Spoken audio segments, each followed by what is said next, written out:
Hi everybody, I'm Judy from Fox Cities Quilt Company, and this is Sunday from the Sewing Room, where we give you tips, tricks, and a few tutorials to help you with your sewing and quilting projects. If you like our videos, please tell a friend and hit that subscribe button below. Today we are still on our Back to Basics series, and I'm going to be showing you about 12 weeks worth of basic blocks, which is going to give you a good foundation to make something fabulous. And if you have the few basic tips and tricks, then you are off to the races and you can make anything. So the first week we talked about the 4-patch block, and we created that, and I showed you how to spin the seams to make a nice flat block. The second week we talked about the pinwheel block, and I also showed you how to spin those seams to get a nice flat block. And this week we are going to do an old classic, and it is called the Churndash block. I think it's a sweet little block with a variety of uses, and let me show you how to make it. The size of this Churndash block is 6.5 inches, so it will finish 6 inches. And let me tell you what I did in order to get it that size. Each of these blocks are all equal sizes when you cut them up. So this center block was 2.5 inches. So that means this has to equal 2.5 inches. This has to equal 2.5 inches, and the same for everything else.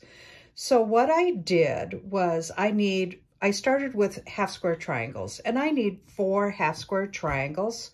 So what I did was I cut 2 white 3 1/8 inch squares, and let me show you that white. I've used black thread so you can see my stitching. So there's the white, and then I cut 2 yellow 3 1/8 inch squares. Draw a line down the center, and I stitched on both sides, because when you do that, when you make 2, you'll have 4 when you cut them apart. So as you know, I love my block lock ruler, and I'm going to show you again how I do that. So I am going to cut these half square triangles apart on the drawn line, not on your stitched line, and it's helpful to cut them, and so that you will have 2 half square triangles that are slightly larger than the 2.5 inches that you need. So once I have that pressed, I'm going to press it to my darker color, which in this case is the yellow. And I am going to put my block lock ruler on there. And as you can see, oh, I got that glare again. So let me turn that light off for you. So as you can see, it is going to be oversized. So because here is my 2.5 inch line here, and here is my 2.5 inch line. So I put my block lock ruler so that my logo is on the low or the light side of the fabric. I pull it down just a little bit, and I'm going to give this just a little tiny trim so that I have something square to work with. And my rotary blade is dull again because I do so much cutting. I'm going to slide that block lock ruler up, turn it around, and take it down to the exact measurement now, which is 2.5 inches. And we're going to cut that so that you have the perfect 2.5 inch half square triangle. Again, the block lock ruler makes it so that you have equal amounts of fabric on each side of your half square triangle. So I can show you that. Now, what we're going to do is, once we get all 4 of those trimmed up, we are now ready for our strips. And those strips, I made a strip set, and that is what is right here on that block. So let me show you how I trim up that. So I have made a strip set that is longer than what I need. You can see it's way longer than what I need. And what I do now is I am going to trim this up so that I have an an even edge to work with. So I'm just going to square up that edge. And what I'm doing is I am putting a line on my ruler. It doesn't matter which line or where it is on your ruler. I just want it even so that I can square that up. And then just so you know, this was an 1.5 inch strip and this is an 1.5 inch strip.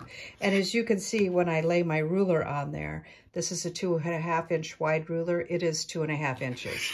So now I have that square end with which to make perfectly portioned sections of that 2.5 inch section that I need of this strip set to put in my Churndash.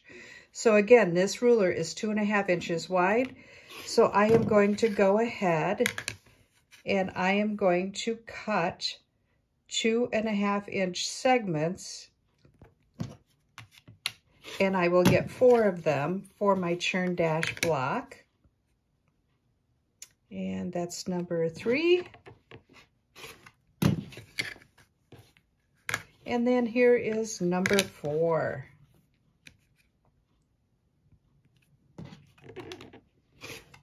Okay, so now we're all set.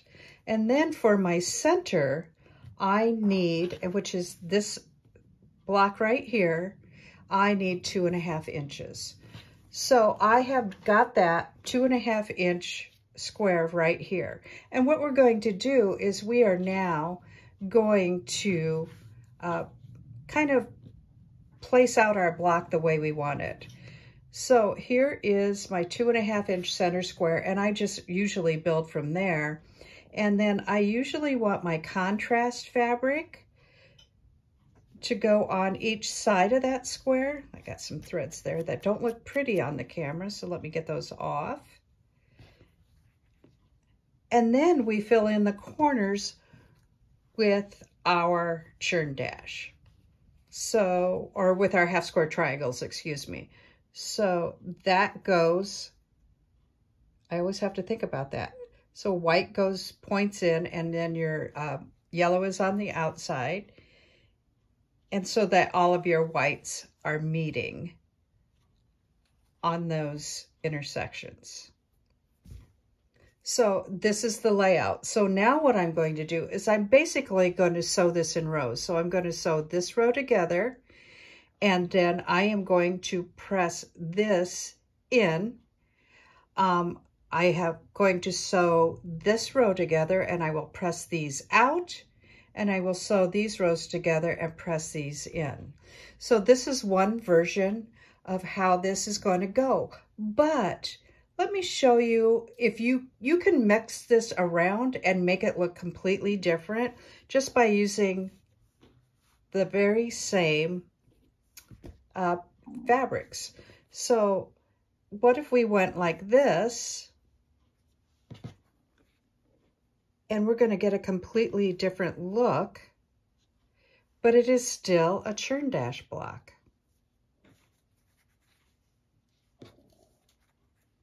And let me finish this so this doesn't look so boring to you. And we just simply turned everything around so that all of our yellow is in the center. Then if we wanted to, let me make this nice. If we wanted to, all we could do is take this yellow out and just go ahead and put the white back in the center, and then we have another completely different look. It's just this same Churndash block, except it's just turned around. And all we did was replace this square. So now, even if we have that and we want to go like this, we still have a Churndash block with just a different look. So this is how versatile that Churndash block is. So let me sew it together using the yellow together, and so that you can see how that looks. I'm going to sew it together in the rows, and then I will come back and show you how I press them.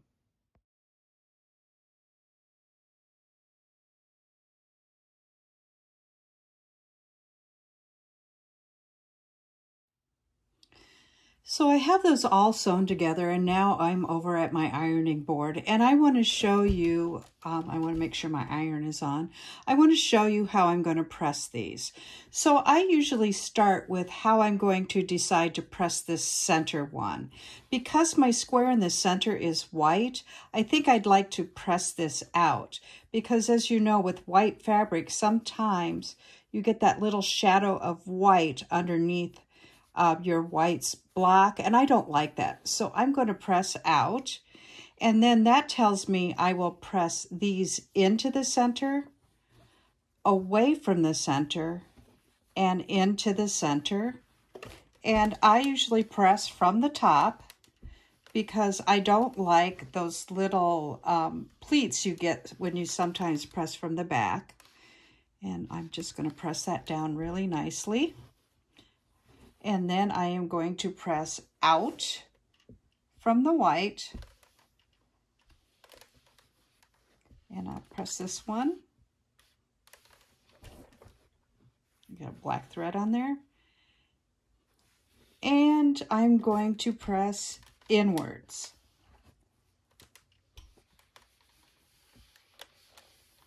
All right. So now I have basically 3 rows sewn together. And now what I'm going to do is I will take this back to my sewing machine.